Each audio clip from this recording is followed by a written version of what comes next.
શ્રી ગુરુ ગોવિંદજીએ આ પંથકની અંદર એક આહ્લેખ જગાવી અને એક અલગ ભીલ રાજ્યની કલ્પના એ વખતે અંગ્રેજોના જમાનામાં કરી અને અંગ્રેજો સામે મોટો સંઘર્ષ કર્યો.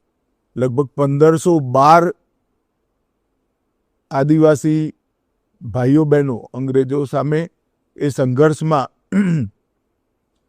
શહીદ થયા અને માનગઢ સ્વતંત્રતા સંગ્રામના ઇતિહાસમાં એક મહત્વનું સ્થાન બની ગયું. આવવું પડશે ત્યારે આવનારા ભવિષ્યમાં આપણે ભીલ પ્રદેશ રાજ્ય બનાવીને રહીશું. મિત્રો, આજના મંચ પરથી કહીએ છે, અમે જ્યાં સુધી જીવીએ છીએ ત્યાં સુધી ભીલ પ્રદેશ માટે લડીશું અને પ્રકૃતિની દયા હશે જીવતા જીવ ભીલ પ્રદેશ રાજ્ય બનાવીને આ ધરતી પરથી જઈશું.